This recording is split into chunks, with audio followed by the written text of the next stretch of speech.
ऐ मौला अगर वो उम्मत मुझे नहीं मिल सकती तो मुझे अपने हबीब की उसी उम्मत में पैदा फरमा दे ताकि मैं भी उस हबीब का उम्मती बन जाऊं। क्या बात है, सुभान अल्लाह, वाह वाह। कितना बड़ा मकाम आपका है, कितना बड़ा आपका मर्तबा है, मगर हमने क्या किया है, अपनी हकीकत को फरामोश किया है। अपनी फरमाए आप ऐसी मुबारक महफिल में आए हैं, सुभान अल्लाह, ये कौन सी महफिल है जानते हैं आप घर से चले भी नहीं, आप अपने घर से चले भी नहीं और फरिश्तों ने लिख लिया कि कौन कौन नबी की महफिल में जाने वाला है।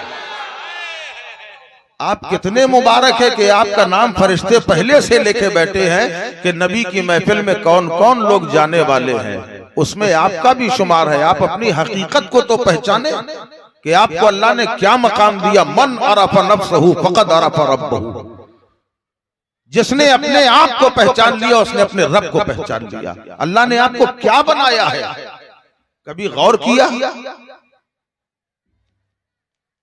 अल्लाह ताला आपको सलामत रखे और दीनदारी का जज्बा अता फरमाए। उनके दर पे जाने का सिर्फ एक बहाना है। हमारे नाजिम साहब आप बहुत माशाअल्लाह जिंदा दिल हैं, अल्लाह सलामत रखे आपको और तवज्जो फरमाए। उनके दर पे जाने का सिर्फ एक बहाना है, लोग गुल चढ़ाते हैं, हमको दिल चढ़ाना। सुभान अल्लाह, सुभान अल्लाह। ये अकीदत होना चाहिए। उनके दर पे जाने का सिर्फ एक बहाना है, लोग गुल चढ़ाते हैं, हमको दिल चढ़ाना है। और एक ही मुसल्ले पर दो इमाम है शबनम, एक ही मुसल्ले पर दो इमाम है शबनम।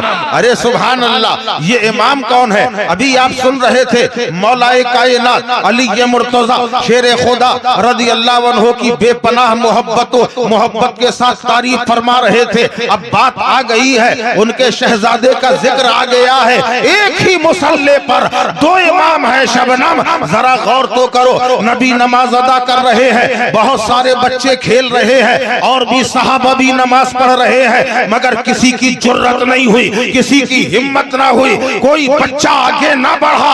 अरे बच्चा बढ़ा है तो नबी का नवासा बढ़ा है, और नबी पे सवार हुआ है तो कोई बच्चा नहीं बल्कि नबी का नवासा हुसैन ही क्यों सवार हुआ?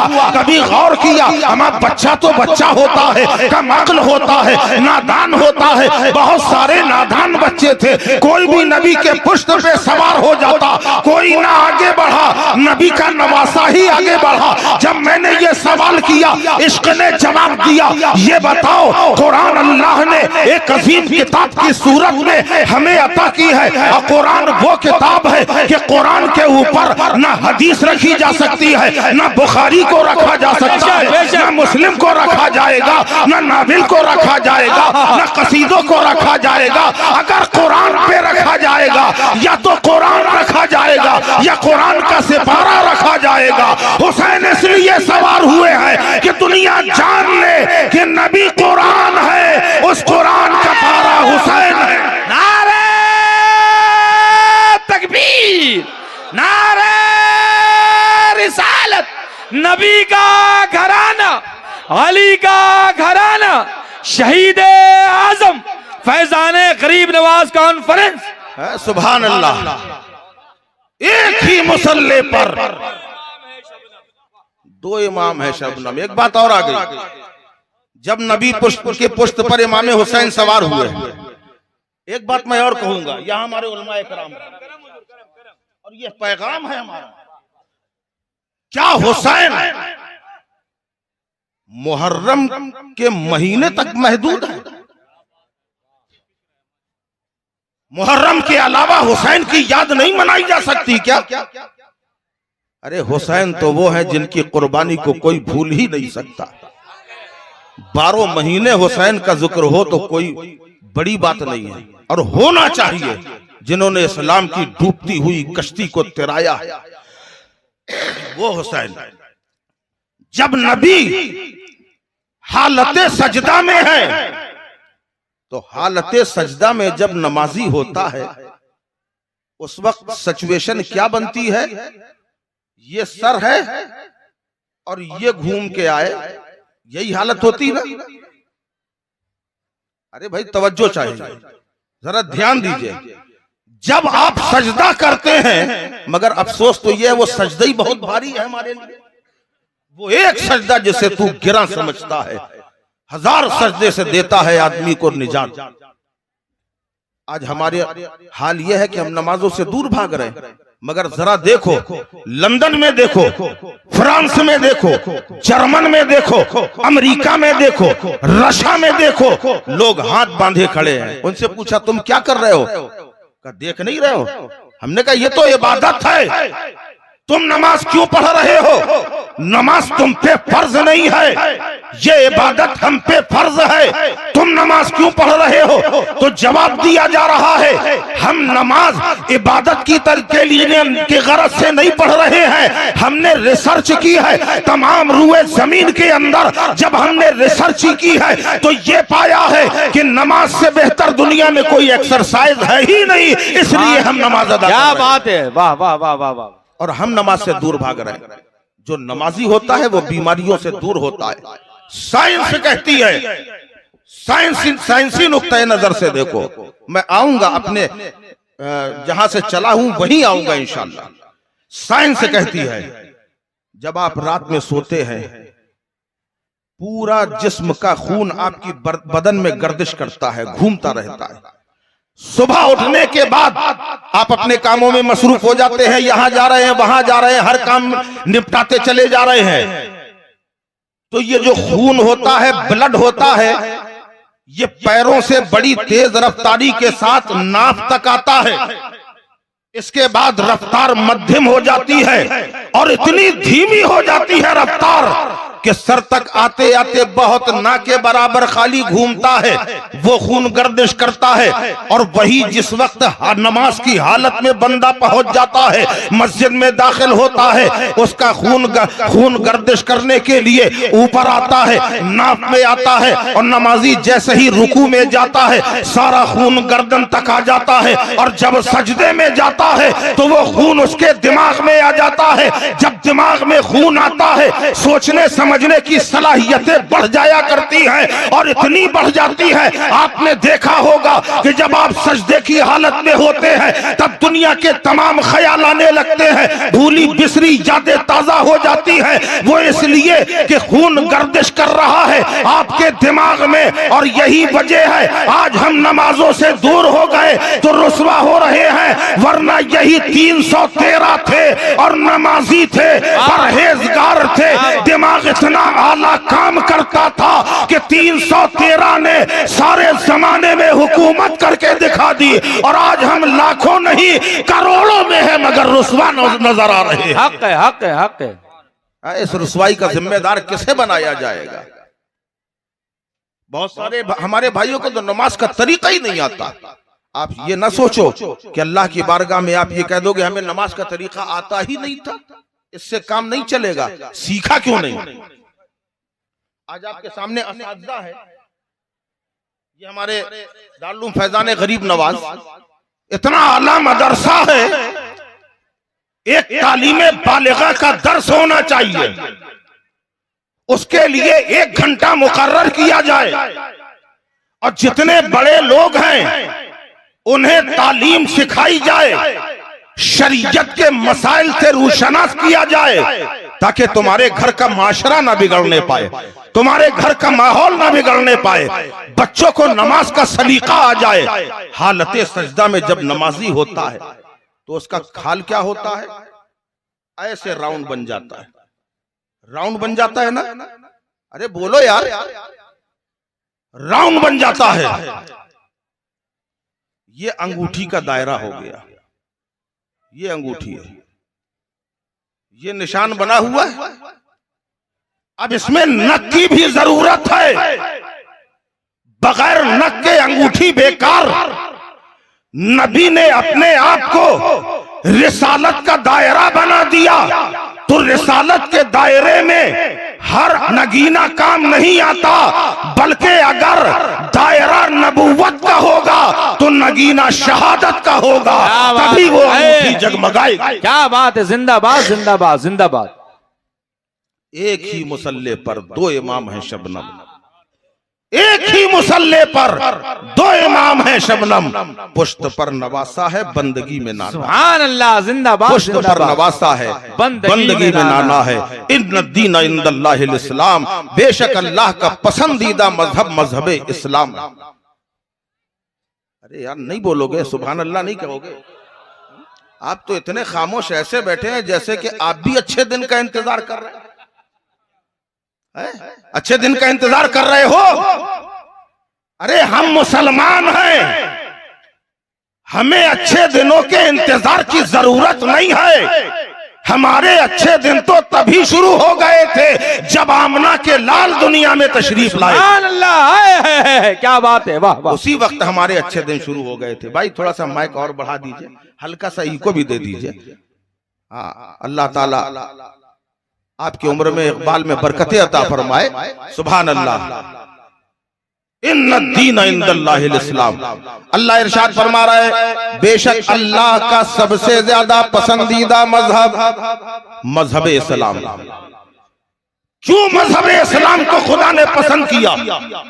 दुनिया में हजारों नहीं लाखों मजहब हैं, लाखों मजहब, मगर अल्लाह फरमा रहा है अल्लाह का सबसे ज्यादा पसंदीदा मजहब मजहब इस्लाम है। इस मजहब को इतना पसंद क्यों किया गया? क्योंकि अल्लाह ने इसे पसंद किया है। इसी मजहब इस्लाम में हजरत आदम को भेजा, इसी मजहब इस्लाम में हजरत नूह की जलवागरी हुई। यही वो मजहब इस्लाम है, खलीलुल्लाह की इसमें कुर्बानी है। यही वो मजहब इस्लाम है कि ज़बीहुल्लाह की कुर्बानी मौजूद है। यही वो मजहब इस्लाम है जिसमें हजरत इलियास की कुर्बानी मौजूद है। यही वो मजहब इस्लाम है जिसमें हजरत ज़करिया की शहादत मौजूद है। यही वो मजहब इस्लाम है जिसमें हजरत यूनुस की तकालीफ शामिल है। यही वो मजहब इस्लाम है जिसके फरोग के लिए अल्लाह के आखिरी नबी ने मैदान ताइफ में पत्थर खाए हैं और जख्मी हो गए हैं, लहू लहान हो गए हैं। यही वो मजहब इस्लाम है जिसमें सिद्दीक की सदाकत मौजूद है। यही वो मजहब इस्लाम है जिसमें फारूक की अदालत जलवागर है। यही वो मजहब इस्लाम है जिसमें उस्मान गनी की सखावत जलवागर है। यही वो मजहब इस्लाम है जिसमें मौला अली की शुजाअत है। यही वो मजहब इस्लाम है जिसमें हसन मुश्तबा की करामत है। और यही वो मजहब इस्लाम है जिसमें शहीद आजम की शहादत है। नारे तकबीर, नारे रिसालत, फैजाने ख्वाजा गरीब नवाज कॉन्फ्रेंस, नबी का घराना। वाह वाह। जिस मजहब इस्लाम को इतना सजाया गया हो, जिस मजहब इस्लाम को इतना निखारा गया हो, अंबिया ने सवारा, अंबिया ने निखारा, सदाकत ने संभाला, और उसके बाद इमाम आजम दे दिया। इमाम आजम दे दिया कि इसी मजहब में इमाम आजम दिया जा रहा है। इसी मजहब इस्लाम में तुम्हें मुजद्दिद आजम आला हजरत दिया जा रहा है। इसी इस्लाम के अंदर मखदूमे के चौछा मिल रहे हैं। इसी मजहब इस्लाम में वारिसे देवा की जलवागरी हो रही है। इसी मजहब इस्लाम में हिंद का राजा गरीब नवाज दिया जा रहा है। यही वो मजहब इस्लाम है जिसमें ऐसे ऐसे लोग हैं और साथ ही साथ ऐसे ऐसे लोग। क्या बात है, ऐसे ऐसे का जवाब नहीं। सोचो जरा हमें कैसा होना चाहिए। अल्लाह तो तौबा कबूल करने के लिए तैयार है। बंदे मैं तेरी तौबा कबूल करूंगा। एक माँ भी बेटा जुर्म करके आता है, माँ एक थप्पड़ मारती है बेटे और उसके बाद कहती है छिप जा, अब ये गलती ना करना, दुश्मन आएंगे उससे बचा लेती है। अब जरा अपने रब की रुबूबियत पे कुर्बान जाओ, उसकी रहीमी पे कुर्बान जाओ। अल्लाह फरमाता है ए बंदे अगर तूने गुनाह किए हैं तो आ जा, मैं कुछ नहीं करूंगा। सुभान अल्लाह। माँ ने भी थप्पड़ मार दिया मगर वो थप्पड़ भी नहीं मार रहा, कह रहा तू पलट के आ जा, खाली मैं तुझे बख्शूंगा। सुभान अल्लाह। किसकी उम्मत? अल्लाह ने ऐसा हबीब अता किया है, वो रसूल दिया है जिसकी उम्मत की तमन्ना हजरत मूसा कर रहे हैं। ए परवरदिगार, अल्लाह अकबर। जब अल्लाह ताला ने अपने महबूब आजम सल्लल्लाहु अलैहि वसल्लम की हम जैसी गुनहगार उम्मत के लिए हजरत मूसा से बताया कि आखिरी नबी की एक उम्मत होगी, बड़ी अफजल होगी, बड़ी आला होगी। हजरत मूसा ने कहा, ए परवरदिगार, इतनी आला उम्मत है जिसका जिक्र तू फरमा रहा है, आए मौला वो उम्मत मुझे अता फरमा दे।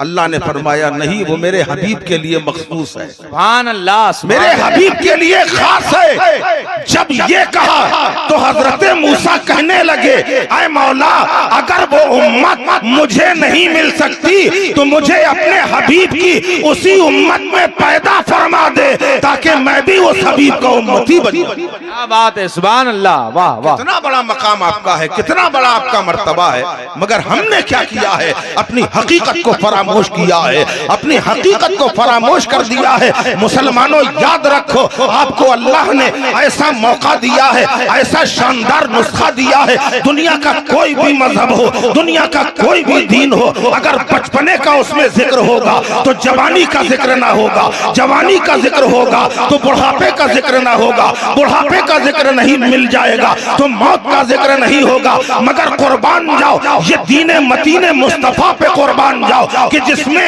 माँ की गोद से खबर की आगोश तक हर नुस्खा मौजूद है। तुम्हें जीने का सलीका चाहिए है तो दीन की तालीम को समझ लो। अगर तुमने दीन की तालीम को समझ लिया, आप ये ना कहना कि मैं ये कह रहा हूँ कि आप बच्चों को खाली आलिम बनाओ, मैं ये नहीं कहता कि खाली हाफिज बनाओ, मैं ये नहीं कहता कि खाली मुकर्रिर बनाओ, मैं ये नहीं कहता कि खाली नाख़्वा बनाओ। अरे इल्म सीखो। ये मुसलमान कौम वो है कि जिसको इल्म सीखना चाहिए। इस कौम की इब्तिदा ही इक़रा से है, पढ़ने का हुक्म दिया जा रहा है कि पढ़ो। अब जब तुम पढ़ोगे नहीं, मसाइल दीनिया मालूम कैसे होंगे? अल्लाह के हबीब इरशाद फरमाते हैं, तलबुल इल्म फरीज़तुन अला कुल्ले मुस्लिम व मुस्लिमा, इल्म हासिल करो। क्या कहा? थक गए क्या भाई? बहुत मोहब्बतों के साथ आप लोगों ने बुलाया है? क्या फरमाया? इल्म हासिल करो। ये नहीं कहा कि इल्म दीन हासिल करो। उलमा बैठे, तलबुल इल्म फरीज़तुन अला कुल्ले मुस्लिम व मुस्लिमा, इल्म हासिल करो। इल्म हासिल करना हर मुसलमान मर्द और औरत पर फर्ज है। कौन सा इल्म? खाली दीन का नहीं, दुनिया का इल्म जरूरी है। आप इंग्लिश भी पढ़ो, हिंदी भी पढ़ो, गुजराती पढ़ो, तमिल पढ़ो, हर जबान पढ़ो, साथ में कुरान पहले पढ़ो। सुभान अल्लाह, सुभान अल्लाह। कुरान पहले पढ़ो। क्यों? अगर कुरान पढ़ जाओगे तुम्हारा दिमाग खुल जाएगा, जहन पाकीज़ा हो जाएगा। आप देखते नहीं हो, एक वो माँ है, एक माँ ने अपने शौहर को बुलाया, बड़े बड़े शानदार अंदाज से बुलाया। उसने कहा, सुनो जी, शौहर साहब को बुलाया। ऐसे ही तो बुलाया जाता है ना, औरतें अपने शौहरों को बुलाती है ना। अब तो ये नादानी चल गई है कि औरतें अपने शौहरों का नाम लेने लगी, वरना पहले अदब की वजह से औरतें अपने शौहरों का नाम नहीं लिया करती थी, एजी ओजी में काम चलाती थी। बुलाया, शौहर साहब को बुलाया। ए जी सुनिए, शौहर साहब हाथ जोड़ के हाजिर हो गए। जी फरमाइए। चाहे अम्मा का कहना इतना ना सुनते हो, मगर बीबी के वफादार बन के खड़े। भाई मैं माफी चाहता हूँ, मैं ये नहीं चाहता कि आपके मियाँ बीवी में कोई दरार पड़े। खूब मोहब्बत कीजिए, ये तो नबी ने तालीम दी है कि तुम्हारे अंदर मोहब्बत होना चाहिए। क्या तारीख नहीं पढ़ी? अल्लाह के नबी सल्लल्लाहु अलैहि वसल्लम बाहर से तशरीफ ला रहे हैं। हजरत आयशा सिद्दीका रदी अल्लाह ताला अन्हा दरवाजे के अंदर खड़ी है, दरवाजा खुला हुआ है, कोई सामने नहीं है, और बैठी हुई पानी का गिलास मुंह में लगाए हैं। सामने से सरकार तशरीफ ला रहे हैं। जैसे ही नबी की नजर हजरत आयशा पे पड़ी, महबूबे खुदा सामने है। इमामुल अंबिया ने फरमाया, ए आयशा ठहर जाओ, पूरा पानी मत पीना। बोलो बोलो। नबी ने फरमाया, ए आयशा ये नुस्खा मोहब्बत दे रहा हूँ, माँ बहनों को भी भाइयों को भी दे रहा हूँ। अगर तुम्हें अपने दिलों में मोहब्बत पैदा करना है तो ये नुस्खा दे रहा हूँ। अल्लाह के नबी ने इरशाद फरमाया, ए आयशा पूरा पानी न पीना। कहा क्यों या रसूल अल्लाह, आप पे हमारे माँ बाप कुर्बान, रुकवा क्यों रहे हैं? तो नबी ने फरमाया आधा मैं पीऊंगा। अरे कुर्बान जाओ यार, हमारे आका क्या सीरत मुतहरा है। नबी फरमाते हैं ए आयशा पूरा ना पीना, आधा बचा देना, आधा मैं पीऊंगा। हजरत आयशा सिद्दीका रदी अल्लाह ताला अन्हा ने अदबन कहा कि या रसूल अल्लाह आप परेशान ना हो, ये मुझे पी लेने दीजिए, मैं आपके लिए नया और दूसरा पानी ले आऊंगी। तो नबी ने फरमाया नहीं आयशा मैं यही पीऊंगा। सुभान अल्लाह। कहा मैं यही पीऊंगा। अब खामोश है, क्या किया जाए? हाथ में गिलास लिए सरकार जब करीब आ गए फरमाया लाओ गिलास मुझे दो। तो हजरत आयशा ने गिलास रखा है, हजरत आयशा ने नबी की ज़ौजाए मुबारक ने, देखिए हम आपको बिल्कुल नमूना दिखा रहे हैं, ऐसे सरकार अल्लाह के हबीब अलैहिस्सलाम पानी पी रहे, वो हजरत आयशा पानी पी रही थी। अब ये गिलास ऐसे है, सरकार सामने तशरीफ ले आए, कहे आयशा लाओ बचा हुआ पानी मुझे दो। तो हजरत आयशा ने गिलास को ऐसे घुमा दिया, समझ में आ रहा है ना? गिलास को ऐसे घुमा दिया। सुभान अल्लाह, ये महबूबे खुदा है, ज़ौजाए पाके मुस्तफा है। आज की औरत होती तो पूरे लिपस्टिक के निशान लग गए होते, पूछने की जरूरत नहीं थी, मगर सादगी। सुभान अल्लाह। अब अल्लाह के नबी अलैहिस्सलाम ने गिलास तो ले लिया, फिर फरमाते आयशा ये बताओ तुमने कहां से पिया था? सुभान अल्लाह, सुभान अल्लाह। कहा तुमने कहां से पिया था? अर्ज करने लगी डरते डरते, या रसूल अल्लाह इधर से पिया था। मेरे आका ने गिलास को ऐसे घुमाया, वहीं से पानी पिया और फरमाया ए आयशा तुम्हें मालूम नहीं है जब कोई एक दूसरे मुसलमान का झूठा पीता है आपस में मोहब्बत पैदा हो जाती है। सुभान अल्लाह। अगर मियां बीवी में मोहब्बत चाहते हो, एक दूसरे का झूठा पीना शुरू कर दो, इंशाअल्लाह मोहब्बत पैदा हो जाएगी इंशाअल्लाह। सुभान अल्लाह, सुभान, क्या पैगाम हज़रत, जिंदाबाद जिंदाबाद। वाह, अल्लाह ताला सबके दिलों में मोहब्बत हो। माँ के लिए शौहर साहब खड़े नहीं हुए थे, मगर बीबी ने बुलाया, सुनो जी हाजिर हूँ साहब, फरमाइए। बीबी ने कहा देखिए हमारा बेटा कितना अच्छा है, कितना दिमागदार है, कितना माइंडेड लड़का है, और हम ये चाहते हैं इसे इंग्लिश मीडियम में दाखिल किया जाए, इंग्लिश मीडियम में दाखिल कर दिया जाए। शौहर साहब ने कहा जो हुक्म आपका, जाइए फिर दाखिला कराइए। गए, दाखिला कराया, 20,000 रुपए डोनेशन फीस